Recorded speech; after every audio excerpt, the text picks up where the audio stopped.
ರೇಂಜೇ ಬೇರೆ ಆಗಿರೋದು. ಇಬ್ಬರು ಕರಿಯರ್ ನೋಡ್ಕೋಬೇಕು ಅಂತ ಅವ್ರೇನು ನನಗಿರೋ ಮಾಹಿತಿ. ನಾನು ಚಂದನ್ ಹತ್ರ ಮಾತಾಡೋ ತನಕ ಏನೂ ಹೇಳೋಕ್ಕಲ್ಲ. ಈ ಸಮಯದಲ್ಲಿ ನಾನು ಹೇಳೋದೇನೆಂದರೆ, ನಾವು ಕೇಳ್ಕೊತೀವಿ, ಇಲ್ಲ ಧ್ರುವ ಸರ್ಕಲ್ ಹೇಳಿಸ್ತೀವಿ, ಅದು ಯಾವುದೂ ಇಲ್ಲಾಂದ್ರೆ ಅಪ್ಪು ಸರ್ದು 3ನೇ ಬಾಣ ಯಾವ್ದು ಹೇಳಿ, ಇದು ಮಿಲನ ಫಿಲಮ್ ಕ್ಲೈಮ್ಯಾಕ್ಸ್ನ ಕಟ್ ಮಾಡಿ ಕಳಿಸ್ತೀವಿ. ಅಲ್ಲೂ ಡೈವರ್ಸೇ ಆಗುತ್ತೆ, ಆರ್ಡ್ರ್ ಇಬ್ಬರು ಕೈಗೂ ಬರ್ತದೆ. ಆಕೆ ಹೋಗ್ಬೇಕಾರೆ ಅಪ್ಪು ಸರ್ ಓಡೋಗಿ ತಡೆದು ಮುಂದಾಯ್ತಾರೆ. ಅಂಥದ್ದೆಲ್ಲ ಐತೆ ಅಂದಮೇಲೆ ನಾವು ಚಂದನ್ನ ಒಂದು ಮಾಡೇ ಮಾಡ್ತೀವಿ, ಪ್ರಯತ್ನ ಮಾಡ್ತೀವಿ. 3ನೇದ್ದು ನಾವು ಹೇಳಿಲ್ಲಣ್ಣ, ಇಲ್ಲ ಅಣ್ಣ, ಅವ್ರು ಯಾಕಣ್ಣ ಮಾತಾಡ್ತಾರೆ. ಒಂದು ನಿಮಿಷ, ಧ್ರುವ ಅವರು ಇವತ್ತು ಅವರ ಅಣ್ಣನ 4ನೇ ಪುಣ್ಯಸ್ಮರಣೆಯಲ್ಲಿದ್ದಾರೆ, ನೋವಲ್ಲಿದ್ದಾರೆ. ನಾವು ಈ ಸಮಯದಲ್ಲಿ ಮಾತಾಡಿಸ್ಬಾರ್ದು. ನಾಳೆ ನಾಳಿದ್ದು ಕೇಳ್ತೀನಿ, ಏನಣ್ಣ ಕತೆ ಇದು, ಏನೋ ಒಂಚೂರು ನೋಡಿ ಅಣ್ಣ ಅಂತ ಕೇಳ್ಕೊತೀವಿ.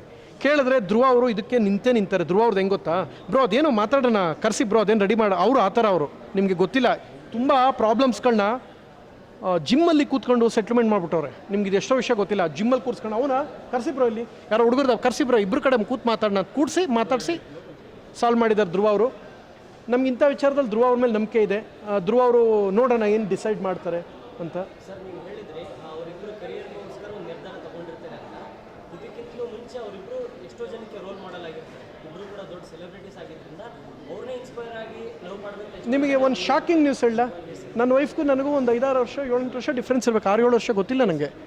ಈಗಲೂ ನಾವು ಏನಂತ ಕರೆಯೋದು ಗೊತ್ತಾ, ಭಾನುವರೇ ಬನ್ನಿ ಅಂತ ಕರೆಯೋದು. ನಾನು ದೇವರಾಣೆ ಸತ್ಯ, ನಾನು ಇವತ್ತಿನವರೆಗೂ ಅವ್ರು ನನಗೆ ಕರೆಯೋದು, ಬನ್ನಿ ಹೋಗಿ ಅಂತಲೇ ಕರೆಯೋದು. ಯಾಕೆಂದರೆ ಆಕೆ ಆತ್ಮಗೌರವಕ್ಕೆ ಚ್ಯುತಿ ಆಗಬಾರ್ದು ಅಂತ. ನಾನು ರೇಗಿದ್ದೀನಿ, ಜಗಳ ಆಡಿದ್ದೀನಿ, ನಾನು ಏನು ಕಡಿಮೆ ಅಲ್ಲ. ಆದರೆ ಆಕೆ ಆತ್ಮಗೌರವಕ್ಕೆ ಚ್ಯುತಿ ಮಾಡಿಲ್ಲ. ನಾವು ಅದನ್ನು ಅರ್ಥ ಮಾಡ್ಕೋಬೇಕು. ಎರಡನೇದೇನು ಅಂದರೆ, ಈಗ ನೀವು ಹೇಳಿದ ಪ್ರಶ್ನೆ ನನಗೆ ಅರ್ಥ ಆಯಿತು. ಸೆಲೆಬ್ರಿಟೀಸ್ನ ಒಳ್ಳೊಳ್ಳೆ ಅವರು ನೀವು ಜನ ಆರೈಸಿದ್ದಕ್ಕೆ ಮಾಡಿದ್ದಾರೆ. ಮಧ್ಯೆ ಏನಾಗಿದೆ, ಅವ್ರಿಗೇನೋ ಒಂಚೂರು ಬೇಸರ ಆಗಿದೆ.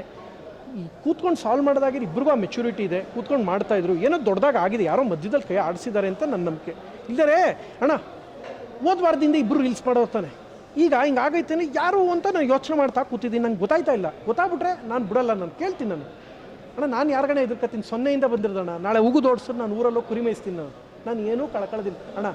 ಎಲ್ಲೋ ಸಾಲ ಮಾಡ್ತೀನಿ, ದುಡಿತೀನಿ, ಬಂದು ಸಿನಿಮಾಗೆ ಸುರಿತೀನಿ, ಮತ್ತು ಸಾಲ ಮಾಡ್ತೀನಿ, ಸಿನಿಮಾಗೆ ಸುರಿತೀನಿ, ಸಾಲಗಾರ ಆಯ್ತೀನಿ, ಮತ್ತು ದುಡಿತೀನಿ. ಏನು ಬೀದಿಗಂತೂ ಹೋಗಿಲ್ಲ ನಾನು. ಯಾರೂ ಏನೂ ಮಾಡ್ಕೊಳಕ್ಕಲ್ಲ. ಬಟ್ ನನಗೆ ನೋವಾಗಿದೆ, ಇಬ್ಬರು ಸೇರಬೇಕು ಅಂತ. ಯಾರೋ ಮಧ್ಯದಲ್ಲಿ ಯಾರಾದರೂ ಮಾಡಿದ್ರೆ ತಪ್ಪು. ಅವ್ರ ಪೇರೆಂಟ್ಸು ದೊಡ್ಡವ್ರು ಮಾತಾಡ್ತಾರೆ, ಅವರಿಬ್ಬರು ತುಂಬ ಒಳ್ಳೆ ಪೇರೆಂಟ್ಸು. ನಾನು ಚಂದನ್ ಅವರ ಪೇರೆಂಟ್ಸ್ ಬಗ್ಗೆ ಮತ್ತು ನಿವೇದಿತಾ ಅವ್ರ ಪೇರೆಂಟ್ಸ್ ಎಲ್ಲ ಸಜ್ಜನರಿದ್ದಾರೆ. ಅವರು ಯೋಚನೆ ಮಾಡಿ ದೊಡ್ಡವ್ರು ನಿರ್ಧಾರ ಮಾಡ್ತಾರೆ. ನಾವು ಚಿಕ್ಕವರು. ಆ್ಯಂಡ್ ಒಂದು ಮಾಡೋಕ್ಕಂತೂ ನನ್ನ ಶಕ್ತಿ ಮೀರಿ ಪ್ರಯತ್ನ ಮಾಡಿ. I try my best. ನಾನು ನಾಳೆನೇ ಮಾತಾಡ್ತೀನಿ ಚಂದನ್ ಹತ್ರ. ತುಂಬ ನೋವಾಗಿದೆ ನನಗೆ, ದೇವರಾಣೆಗೂ. ಆಮೇಲೆ ಲಾಸ್ಟ್ ಮಾತು ಹೇಳ, ಚಂದನ್ ಇದು ಸೀರಿಯಸ್ ಆಗಿ ಹೇಳ್ತಾ ಇರೋದು, ಸೀರಿಯಸ್ ಆಗಿ ಹೇಳ್ತಾ ಇದ್ದೀನಿ. ನೀವಿಬ್ಬರು ಬೇರೆ ಆದ್ರಿ ಅಂದರೆ ಆಡ್ಕೊಂಡು ಹೋಗೋಕೆ 1000 ಜನ ಇದ್ದಾರಪ್ಪ. ಅದೊಂದು ಮಾಡ್ಕೋಬೇಡ್ರು. ಆಡ್ಕೊಂಡು ಹೋಗೋರು ಇದಾರಲ್ಲ, ಹಿಂಗೆ ಆಗಬೇಕಾಯ್ತು ಮಗನ ಕಾಮೆಂಟ್ ಹಾಕ್ಬಿಡ್ತಾರೆ. ಅದನ್ನ ನೋಡಿ ಒಂದು 10 ಸಾವಿರ ಸೂಪರಾಗಿ ಹೇಳಿದೆ ಗುರು, ನೀನು ಸೂಪರ್ ಗುರು ಅಂತ. ಅವ್ನು ತಿನ್ನೋಕೆ ಇಟ್ಟಿರಲ್ಲ ಅಣ್ಣ. ನೀವು ಮದುವೆ ಆಗಿರ್ಬೋದು, ಲವ್ ಆಗಿರ್ಬೋದು, ಮ್ಯಾರೇಜ್ ಆಗಿರ್ಬೋದು, ಸೋಷಿಯಲ್ ಮೀಡಿಯಾ ಪ್ಲಾಟ್ಫಾರ್ಮ್ ಆಗಿರ್ಬೋದು, ಎಲ್ಲವೂ ಕೂಡ ಒಂದು ಟಾಕ್ಸಿಕ್ ಆಗಿ. ನನ್ನ ವೈಫ್ ಇದಾರಲ್ಲ, ನಾನು ಎಲ್ಲೂ ಪ್ರದರ್ಶನಕ್ಕೆ ಇಟ್ಟಿಲ್ಲ. ನಾನು ಅವ್ರಿಗೇನು ಹೇಳ್ತೀನಿ ಗೊತ್ತಾ, ಪ್ರಾಮಾಣಿಕವಾಗಿ ಹೇಳ ನನ್ನ ವೈಫ್ ಬಗ್ಗೆ. ಆಕೆ ಸೋಷಿಯಲ್ ಮೀಡಿಯಾ ಯೂಸ್ ಮಾಡಲ್ಲ.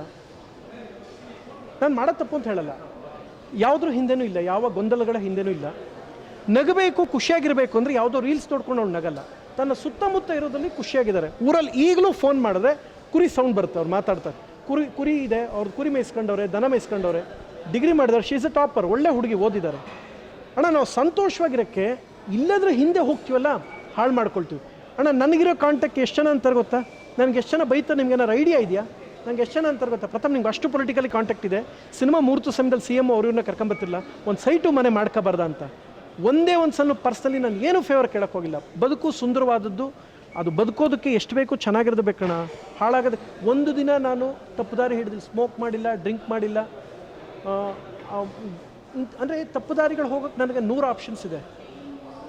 ಈ ಡ್ರಗ್ಗಳು ಸಿಗ್ತವೆ. ಒಂದೇ ಒಂದು ಸಲ ಹೆಂಗೈತೆ ನೋಡಿಲ್ಲ. ಅಂದರೆ ನಾವು ಚೆನ್ನಾಗಿರೋಕ್ಕೇನು ಬೇಕು, ಕಷ್ಟ ಇದ್ದರೂ ಶ್ರದ್ಧೆ ಇಟ್ಟು ಮಾಡ್ತೀನಿ. ನಾನು ಈಗಲೂ ಹೋರಾಡ್ತಾ ಇದ್ದೀನಿ ಸಿನಿಮಾಗೆ. ನಾನು ಟ್ರೈ ಮಾಡ್ತೀನಿ. ಈ ನೆಪೋಟಿಸಮ್ ಇಂಡಸ್ಟ್ರಿಲಿ ಉಳ್ಕೊಳ್ಳೇಬೇಕು ಅಂತ ಮಾಡ್ತೀನಿ. ನಂದು ಇವತ್ತು ಹೋಯ್ತಾ ಮತ್ತು ಇನ್ಯಾರು ಹಿಡ್ಕೊಂಬಂದು ಸಾಲ ಮಾಡ್ತೀನಿ, ಫೈಟ್ ಮಾಡ್ತಾನೆ ಇರ್ತೀನಿ. ಬಟ್ ನಾನು ದಾರಿ ತಪ್ಪಿಲ್ಲ, ದಾರಿ ತಪ್ಪೋದು ಇಲ್ಲ. ನನ್ನ ಫ್ಯಾಮಿಲಿ ಚೆನ್ನಾಗಿದೆ ಆ್ಯಂಡ್ ನಾವು ಚೆನ್ನಾಗಿದ್ದೀವಿ, ಚೆನ್ನಾಗಿ ಬದುಕ್ತೀವಿ. ಆ್ಯಂಡ್ ನಾನು ಏನಕ್ಕೆ ಆಕೆಗೆ ಹೇಳಿದೆ ಅಂದರೆ, ನನ್ನ ವೈಫ್ ನಾನೇನು ಹೇಳ್ತೀನಿ ಅಂದರೆ, ನಾನು ಆಕೆಗೆ ಒಂದೇ ಮಾತು ಹೇಳಿದ್ದು, ನಿಮ್ಗೆ ಗೊತ್ತಿಲ್ಲ, ಅವರಿಬ್ಬರು, ನಾನು ಆಕೆಗೆ ಒಂದೇ ಹೇಳಿದ್ದು, ನೀವು ನನ್ನ ಸಿನಿಮಾ ವಿಚಾರಕ್ಕೆ ತಲೆ ಹಾಕ್ಬೇಡಿ. ನನ್ನ ಫೋನ್ ಫಸ್ಟ್ ದಿನ ಬಂದಿದ್ದಕ್ಕೆ ಫಸ್ಟ್ ಓಪನ್ ಮಾಡೋಕ್ಕೆ ನೋಡಿದ್ರೆ ಹೆಂಗಸ್ರದ್ದು ಅದೊಂದು ಬುದ್ಧಿ ಐತೆ. ನಾನು ಅಂದೆ ಗೂಗಲ್ ಪೇ ಅನ್ಇನ್ಸ್ಟಾಲ್ ಮಾಡಿಬಿಟ್ಟೆ, ಫೋನ್ಪೇ ಅನ್ಇನ್ಸ್ಟಾಲ್ ಮಾಡಿಬಿಟ್ಟೆ, ಟ್ವಿಟರ್ ಐತೆ, ಫೇಸ್ಬುಕ್ ಐತೆ, ವಾಟ್ಸಪ್ ಐತೆ, ಅದೇನು ನೋಡ್ಕೊಂತ ಹೋಗ್ಬಿಟ್ಟೆ. ನಾನು ಸತ್ಯ ಇಲ್ಲ, ಇರಪ್ಪ ಇಲ್ಲಿ ನಿಮ್ಗೆ ಇಲ್ಲಿ ಪ್ರೂವ್ ಮಾಡಿದ್ರೆ ಗೊತ್ತಾಯ್ತು ನಿಮ್ಗೆ ಇಲ್ಲಿ. ಏನಣ್ಣ ಇದು ಫೋನ್ ಅಲ್ವಾ? ಹಾಂ, ಏನಣ್ಣ ಲಾಕ್, ಒಂದು ಲಾಕ್ ಇಟ್ಟಿದ್ದೀನಣ್ಣ ನಾನು, ಅಂಥದ್ದು ಏನಿಲ್ಲ, ಯಾವ ವೀಡಿಯೋನೂ ನಾನು ತೋರಿಸಿಗಲ್ಲ, ಏನೂ ಹಾಕಿಲ್ಲ ಆಯಿತಾ. ಇನ್ನೂ ಒಂದು ಐತೆ ಫೋನ್, ಪ್ರೂವ್ ಮಾಡ್ತೀನಿ. ಇಲ್ಲೊಂದು ಫೋನು ಇರಿಲ್ಲ, ನನ್ನ ಫೋನಲ್ಲಿ ಲಾಕೇ ಇರೋಕ್ಕಿಲ್ಲ. ಇರಪ್ಪ ಇಲ್ಲಿ ನೋಡಪ್ಪ, ಇಲ್ಲಿ ಲಾಕೇ ಇಲ್ಲ ಫೋನ್ಗೆ. ಯಾಕೆ ಅಂದರೆ ನನಗಂಥ ಡೌಟೇ ಇಲ್ಲ, ನಾನಂಥದ್ದು ಏನೂ ಇಟ್ಟೇ ಇಲ್ಲ, ನಾನಂಥದ್ದು ಏನೂ ಮಾಡೋದೇ ಇಲ್ಲ. ನಾನೇನೋ ಒಂದು ಮೆಸೇಜ್ ಕಳ್ಸೋದು ಗ್ರೂಪಲ್ಲಿ ಫಾರ್ವರ್ಡ್ ಮಾಡಿ ಇಟ್ಬಿಡ್ತೀನಿ, ಅದು ಸಾಕು. ಮೊದಲೊಂದು 2 ದಿನ ಹಿಡ್ಕೊಂಡು ನೋಡ್ತಿದ್ರು ನನ್ನ ವೈಫು, ಯಾರಿಗೆ ಮೆಸೇಜ್ ಮಾಡ್ತಾರೆ, ಏನು ಮಾಡ್ತಾರೆ ಅಂತ. ನಂದೆ ತುಂಬ ಗುಟ್ಟಿಂದೆ ಬಿಡಿ, ಇರೋದಲ್ಲೇ ಸಂತೋಷ ಇರ್ತೇನೆ, ಹುಡುಕೊಂಡೋಗಿ ಹಾಳು ಮಾಡ್ಕೋಬೇಡಿ ಅಂದೆ. ಅವತ್ತಿಂದ ಫೋನ್ ಮಾಡಿದೆ, ನೋಡೋದೇ ಬಿಟ್ಬಿಟ್ರು. ಅವ್ರ ಫೋನ್ ಹಂಗೆ ಬಿದ್ದೈತೆ, ಅವ್ರ ಫೋನಿಗೆ ಲಾಕ್ ಹಾಕೊಂಡವ್ರೆ ನನ್ನ ಹೆಂಡ್ತಿ, ನಾನು ಹಾಕೊಂಡಿಲ್ಲ. ಯಾಕೆಂದರೆ ನಾನು ಒಳ್ಳೆವ, ನಂಗೆ ಡೌಟೇ ಇಲ್ಲ, ನಾನು ಒಳ್ಳೆವ, ನಾನು ಇಂಥದ್ದು ಮಾಡಿಲ್ಲ. ಯಾಕೆ ಚೆನ್ನಾಗಿರೋದಕ್ಕೆ ಏನು ಬೇಕು ಅದು ಮಾಡಿರ್ತೀನಿ.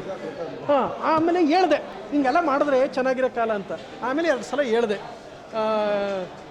ಆಮೇಲೆ 9 ಗಂಟೆ ಆದಮೇಲೆ ನಾನು ಸಿನಿಮಾ ಲೈಫನ್ನು ಮನೆಗೆ ತಗೊಬರಲ್ಲ, ಮನೆಗೆ ಊಟ ಮಾಡ್ಕೊಂಡು ಮನಿಕತ್ತೀನಿ. 9 ಗಂಟೆ ಬೆಳಗ್ಗೆ 8 ಗಂಟೆ 9 ಗಂಟೆಗೆ ಎದ್ದಾದ್ಮೇಲೆ ಸಿನಿಮಾ ಲಗೇಜ್ ಕ್ಯಾರಿ ಮಾಡ್ತೀನಿ. ಅಲ್ಲಿಗೆ ನೀನು ತಲೆ ಹಾಕ್ಬೇಡ ಅಂತ ಹೇಳಿದ್ದೀನಿ. ಅವರು ತಲೆ ಹಾಕಲ್ಲ, ತಲೆ ಹಾಕಿದ್ರೆ ಸಂಸಾರ ಹಾಳಾಯ್ತೆ.